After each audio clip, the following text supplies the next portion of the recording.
Dios les bendiga, amados hermanos. Nuevamente les saludamos desde este lugar, hermano, estando aquí en casa. Reciban un cordial saludo, un afectuoso abrazo cada uno de ustedes, esperando que cada uno de ustedes se encuentre muy bien, hermanos.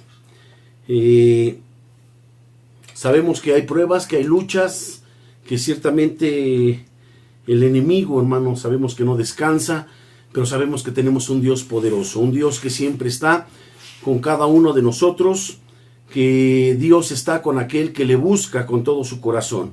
Es un Dios que Él siempre está presente en nuestras vidas, hermano. Dice la palabra de Dios que Él inclina su oído a cada petición, a cada súplica de su pueblo. Y más que nosotros, hermano, somos hijos suyos, tenemos esa confianza para con un Padre amoroso, un Padre omnipotente, un Padre omnisciente que siempre nos va a ayudar en cualquier situación. Le voy a invitar, hermano, el día de hoy, el que abramos la palabra de Dios en el Salmo, capítulo 18, versículo 1 al 3. Es un salmo muy hermoso, como todos los salmos que se encuentran en la palabra de Dios.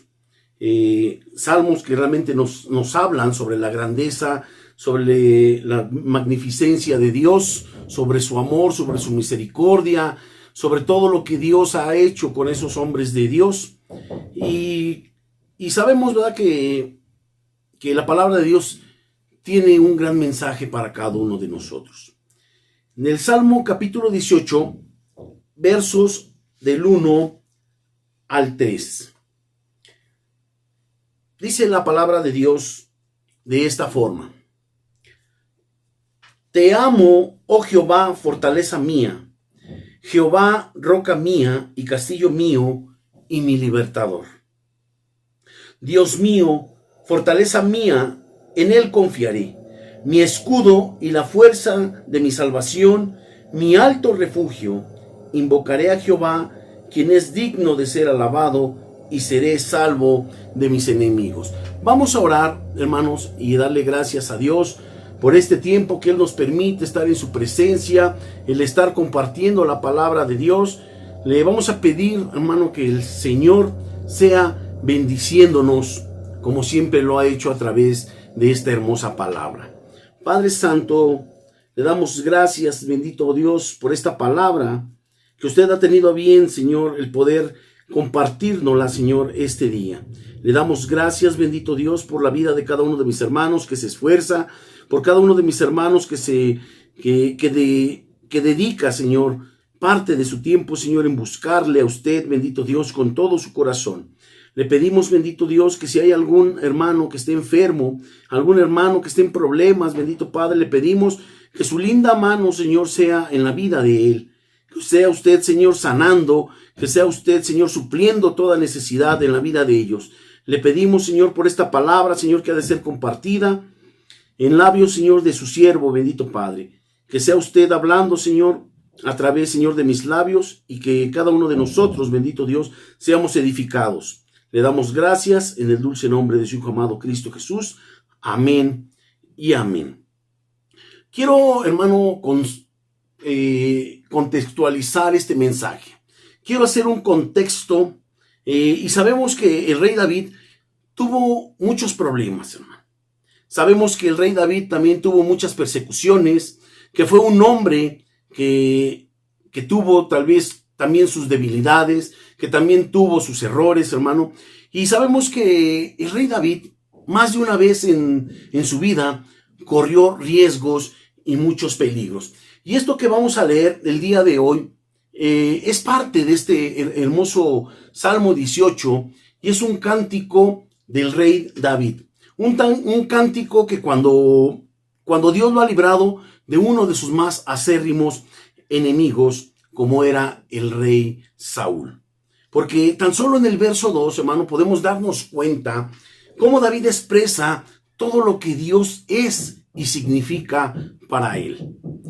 Tiene como un título, un subtítulo este salmo, y dice: acción de gracias por la victoria. Este Salmo 18, quiero comentarle que entré primeramente en contexto y haciendo referencia donde David había huido del rey Saúl. El rey David había tenido la oportunidad de acabar muchas veces con la vida del rey Saúl, una vez estando ahí en la cueva, otras veces en otros lugares, y él siempre lo podía haber hecho de alguna otra manera, acabar con la vida del rey. Y él nunca lo hizo. Él siempre estuvo sosteniéndose, diciéndose: Dios me guarde de levantar mi mano en contra del ungido de Jehová. El rey David, en aquel entonces, pues él teniendo esto en su corazón, teniendo presente que ciertamente el rey Saúl era rey llamado a gobernar el pueblo de Israel por la mano de Dios. Por eso decía que Dios le guardara, que Dios lo guardara de levantar la mano en contra de aquel que lo había llamado, que lo había ungido para ser rey de Israel. Y de alguna otra manera, hermano, le va dando la oportunidad a Saúl de no ser muerto por la mano de David. Pero llega un momento cuando David recibe la victoria. No él ensuciando sus manos, sino la mano de Dios librándolo de la mano de su enemigo. En este caso estamos hablando del rey Saúl. El rey Saúl, aquel que ha dicho, que se ha dicho en un momento de la historia: yo le daré mi hija a aquel valiente que venga y destruya al gigante llamado Goliat. ¿Cuántos valientes había, hermano? Yo le hago la pregunta. En aquel entonces, cuando estaba el pueblo de Israel, dice que en la línea de combate con aquel pueblo filisteo, y dice que aquel hombre de guerra llamado Goliat se ponía al frente, y dice que por 40 días, dice que él los amenazaba, diciendo que mandaran a alguna persona que peleara con él. Yo le hago la pregunta, hermano, y dice: ¿cuántos valientes realmente había en ese lugar? ¿Cuántos levantaron su mano? Y si nosotros vamos a la historia, nos podemos dar cuenta que no había ni uno.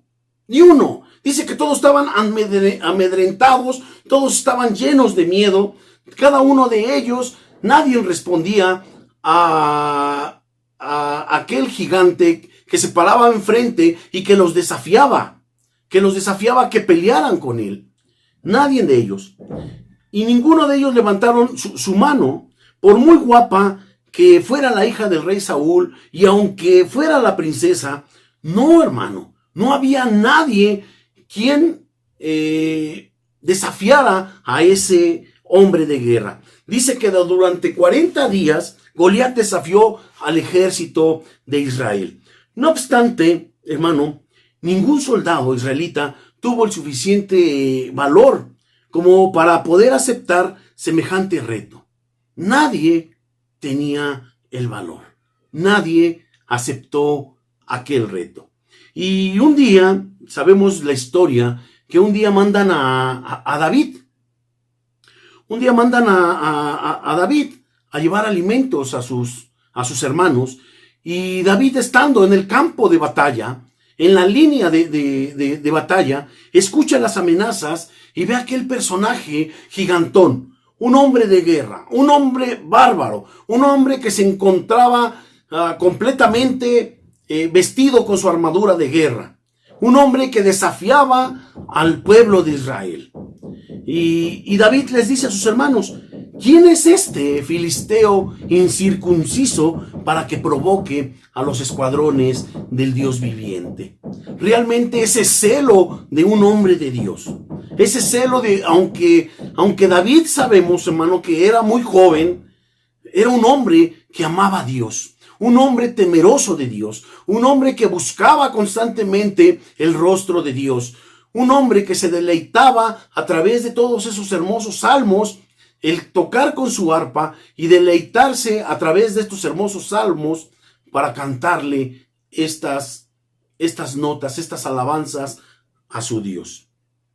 Y decía David: dice que le pregunta a uno de sus hermanos, ¿quién es este filisteo incircunciso para que provoque los escuadrones del Dios viviente?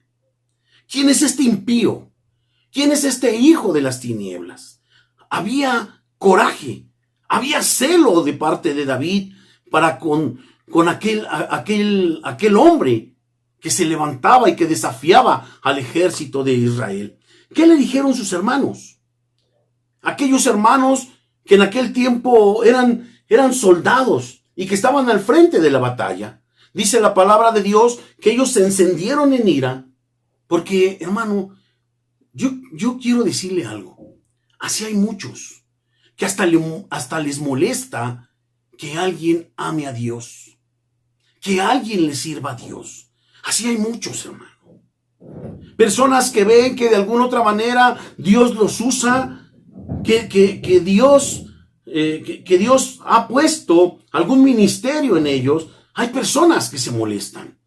Hay personas que no les gusta, hermano, el solo hecho, el de pensar que hay alguna persona que ame a Dios. Desgraciadamente es así. Dice la palabra de Dios que estos hermanos se encendieron en ira en contra de David y le dijeron, ¿para qué has venido acá?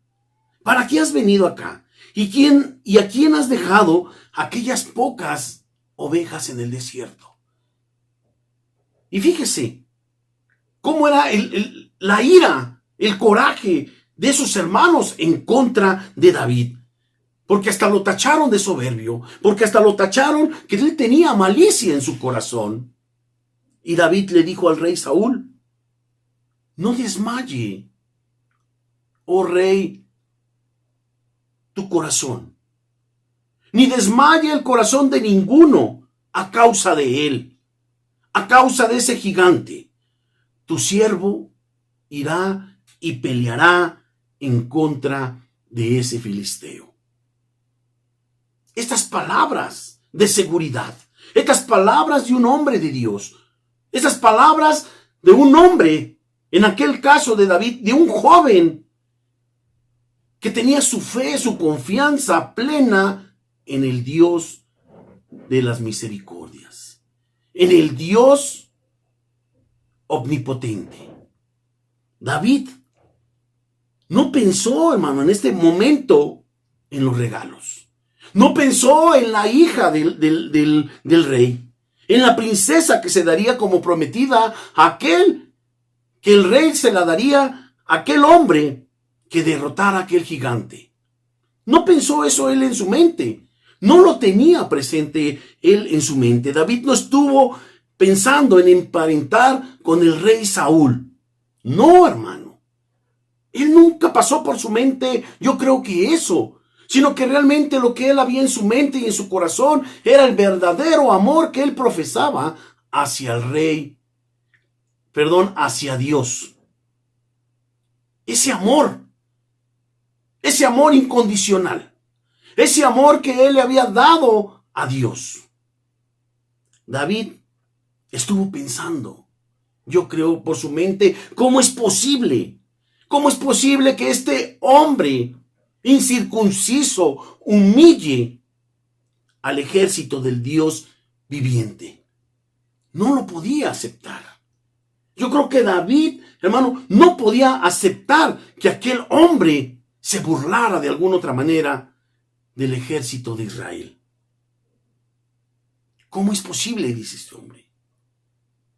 Él era muy joven, un muchacho, pero un joven, amado hermano, con compromiso. Un joven con visión. Un joven con celo por el pueblo de Dios. Un joven que amaba a Dios y que no le gustaba que hablaran así del pueblo de Dios. Y ahí fue donde empezó a tener contacto con el rey Saúl. Aunque antes, cuando fue llevado David para que él tocara su arpa para echar fuera los espíritus inmundos que había del rey Saúl. ¿Se acuerda? ¿Y qué es lo que hacía Saúl? Aún así de que David iba y tocaba con su arpa, y a través de estos hermosos cantos dice que los espíritus inmundos se alejaban del rey. ¿Qué es lo que hacía A pesar de todo esto, Saúl, ¿qué es lo que hacía a pesar de todo esto el rey Saúl en contra de David? Dice la palabra de Dios que lo quería matar, que lo quería destruir. Y vemos, tristemente, que políticamente Saúl era más ventajoso. Porque número uno, hermano, porque Saúl era rey. Porque Saúl tenía un ejército. Porque Saúl tenía el poder. Y David, de alguna manera, siempre tenía en la mente ese peligro latente. En su mente y en su corazón. Ese peligro latente de que un día el rey lo podía lastimar.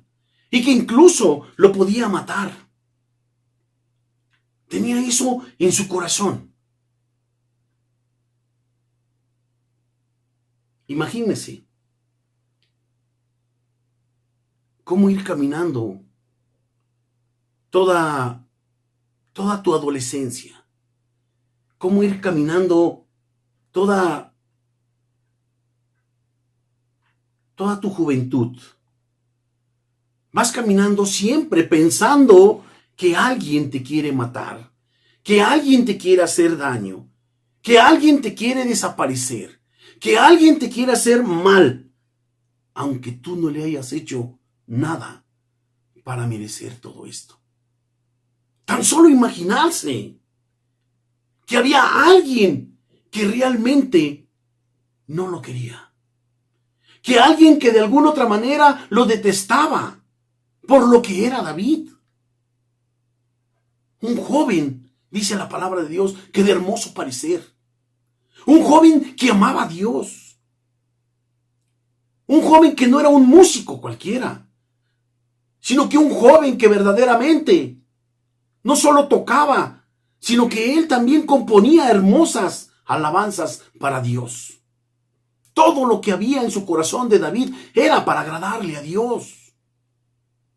Por eso la palabra de Dios nunca, hermano, nunca se equivocó ni se equivocará el llamarlo que era un hombre conforme al corazón de Dios. Que todo su ser, todos sus dones, todo lo que él era para servirle a Dios, para agradarle a Dios. Y este rey, Saúl, lo quería desaparecer. Le quería hacer mal, le quería hacer daño. ¿Cómo se sentiría? Imagínese usted, hermano. Dígame, ¿todo esto no amargaría a alguna persona? Claro que sí. Todo esto hasta lo deprimiría, lo llenaría de coraje, de odio. Pero hubo algo, hermano. David, todo esto se lo dejó a Dios. Se lo dejó en las manos de Dios. Y este salmo no es precisamente cuando muere el rey Saúl, hermano. No es precisamente cuando muere el rey Saúl, cuando David se levanta y glorifica a Dios. No es en este momento. En este momento donde él escribe este salmo, hay dolor, hay tristeza. Hay tristeza. Hay angustia. Si usted recuerda, aún así, hermano, hablando de su amigo Jonatán, David le dice a Jonatán, hijo del rey Saúl, le dice, mi alma está afligida. ¿Cuál es mi maldad? ¿O cuál es mi pecado contra tu padre para que busque mi vida? ¿Cuál es? Aún así él no lo podía entender. ¿Cuál era la causa, el por cual el rey Saúl se llenaba de ira con solamente la presencia de David? Él se lo declaraba aún así a Jonatán. Y en estos momentos tan difíciles, hermano, en esos momentos de angustia y de dolor, David hace esa declaración. Dice en el versículo 1, te amo, oh Jehová, fortaleza mía. Te amo, oh Jehová, fortaleza mía. Te amo. ¿Por qué te amo? Dice David, porque tú eres la fortaleza mía. En otra versión dice, Señor, cuánto te amo, porque tú eres mi fuerza. Señor, cuánto te amo, porque tú eres mi fuerza. Es decir, hermano, no desmayé. ¿Por qué? Porque tú eres mi fuerza. Es decir, también no bajé la guardia. ¿Por qué? Porque tú eres mi fuerza. No me deprimí, porque tú eres mi fuerza. No me llené de ansiedad, porque tú eres mi fuerza. Por eso te amo, Señor. ¡Qué declaración, hermano! ¡Qué declaración tan hermosa! Puede decir usted, hermano, ahí donde se encuentra, en el lugar donde usted esté, hermano, Señor, te amo porque tú eres mi fuerza. Una declaración, hermano, que sale desde lo más profundo de su corazón. Desde lo más profundo. Ese amor que él profesaba para con Dios. Porque en los momentos de angustia, hermano, en los momentos de dolor, donde pasaba David, hermano, esos momentos de dolor, de aflicción, de angustia, hermano, es cuando David, hermano, da esa acción de gracias por una victoria. Te amo, oh Jehová, porque tú eres mi fortaleza.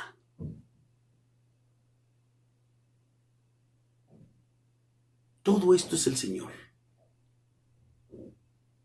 Versículo 2 dice,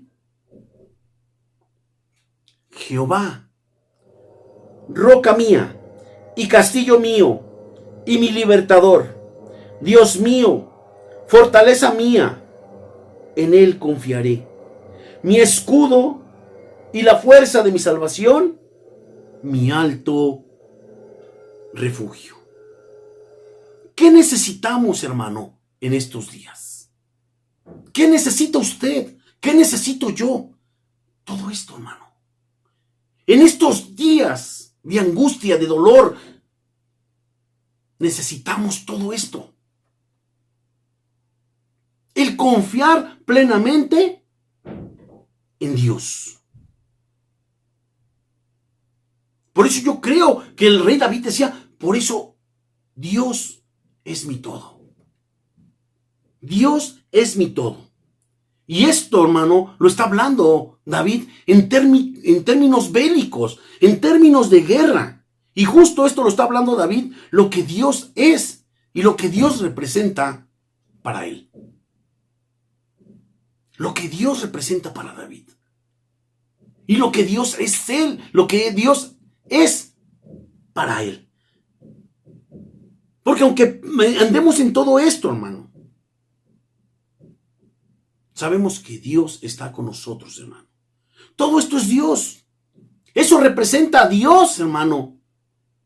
También para nosotros. Para cada uno de nosotros. ¿Hay momentos de angustia? Sí, hermano. ¿Hay momentos de prueba? Sí. ¿Hay momentos de aflicción? Claro. ¿Hay momentos de tribulación? Sí, hermano. ¿Hay momentos de guerra? También. ¿Hay momentos que mi vida peligra? Sí. Todo sí, hermano. Todo sí. Pero dice la Escritura, si Dios con nosotros, ¿quién contra nosotros? ¿Quién? Nadie, hermano. Porque del lado nuestro está el poderoso de Israel, hermano. Está el poderoso de Israel. Y David no solo dice que él ama al Señor. No solamente se lo dice, sino también dice que también nos invita a que nosotros juntos lo alabemos y glorifiquemos el nombre que es sobre todo nombre, el nombre de nuestro Dios. Dice el versículo 3, invocaré a Jehová quien es digno, ¿de qué? De ser alabado. ¿Y qué? Y seré salvo de mis enemigos. Dios es todo en nuestra vida. Y a través de este versículo, el rey David nos invita, hermano, que nosotros alabemos a Dios con todo nuestro corazón. Que alabemos y que glorifiquemos a aquel que vive y reina en nuestras vidas, el nombre de nuestro Dios. Yo quiero hacerte una pregunta, hermano. ¿Tienes enemigos? ¿Qué podrás decir? Pero no enemigos, hermano, de carne y hueso. No enemigos de carne y sangre,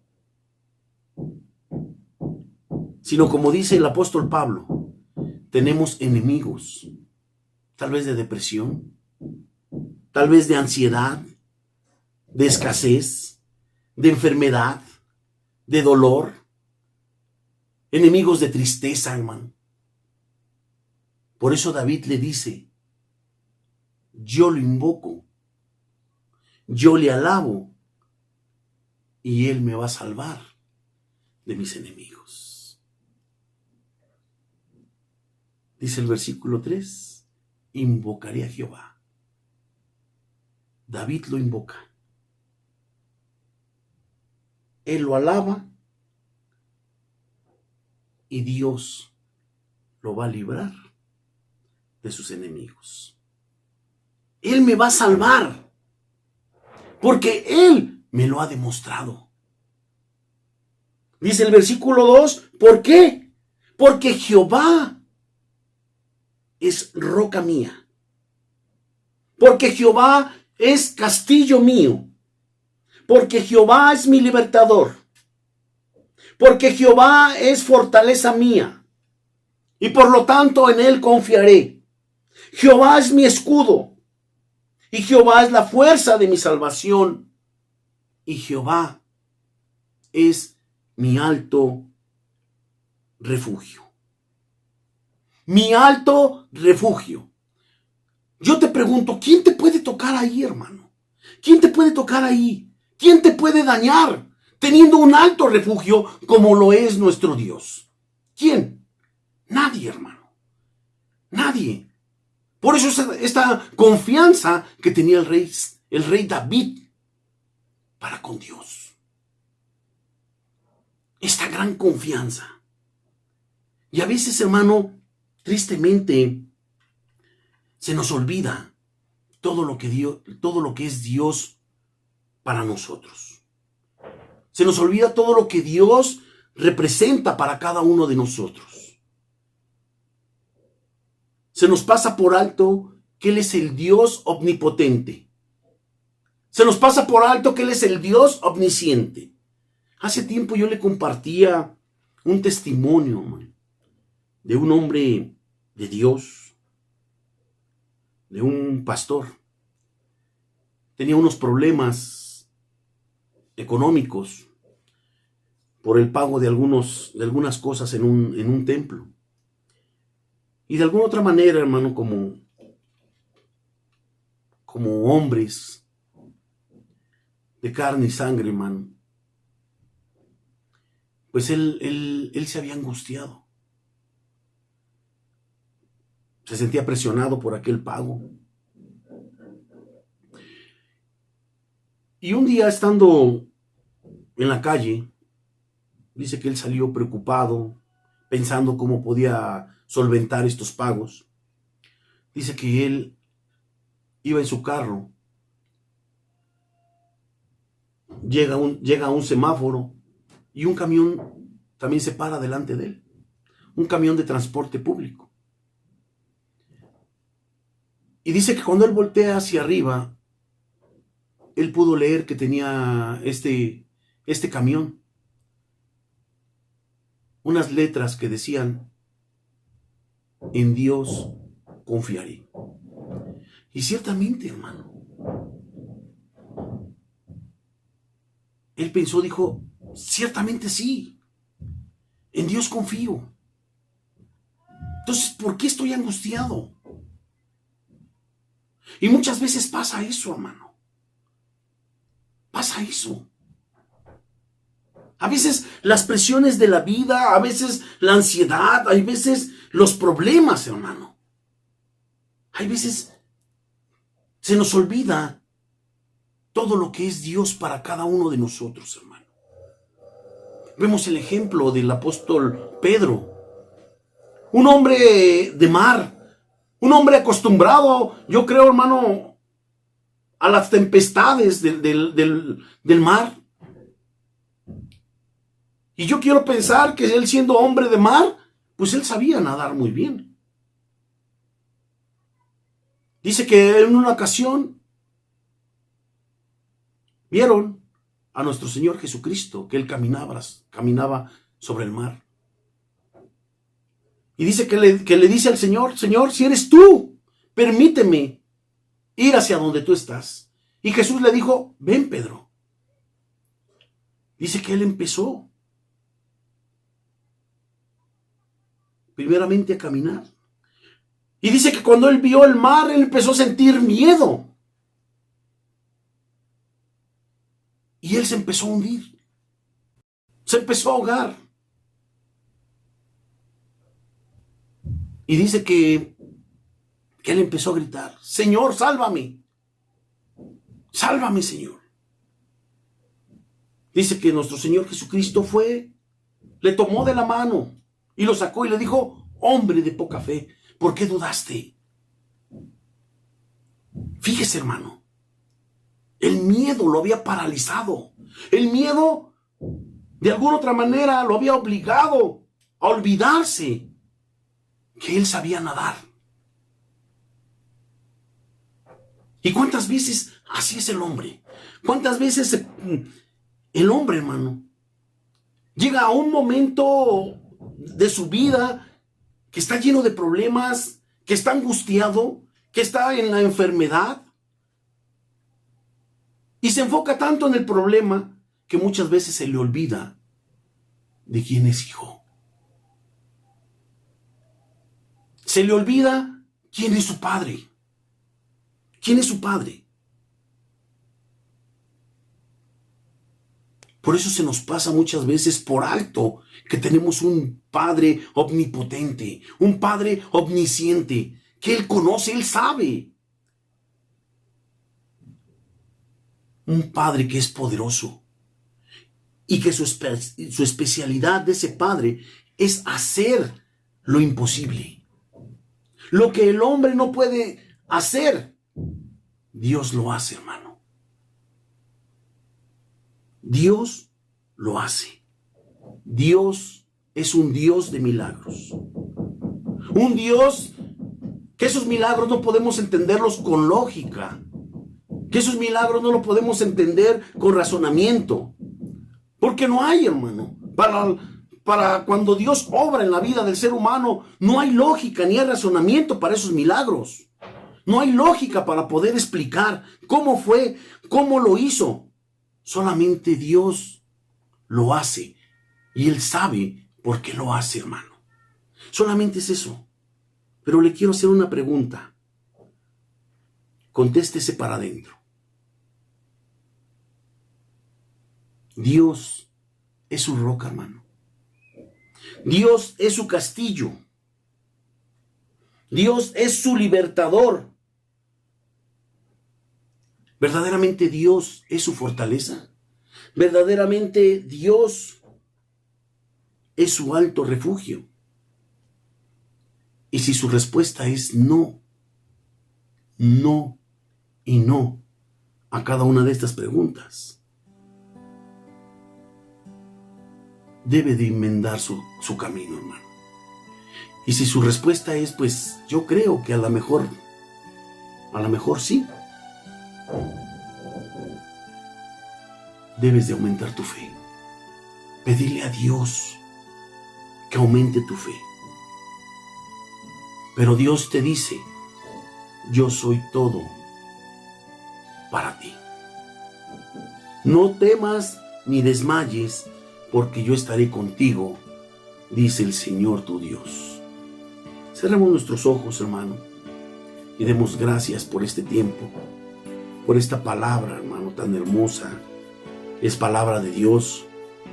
Vamos a meditar en esta palabra, hermano, y cada uno de nosotros sellar todo lo que es Dios para nosotros en nuestro corazón. Le voy a invitar que cierre sus ojos, incline su oído y vamos a darle gracias a Dios. Padre bendito, gracias, Señor, por este tiempo, Señor, por esta su palabra. Damos gracias por cada uno de mis hermanos, donde sea que ellos se encuentren, bendito Dios. Le voy a pedir que su mano de misericordia, bendito Padre, los toque, Señor.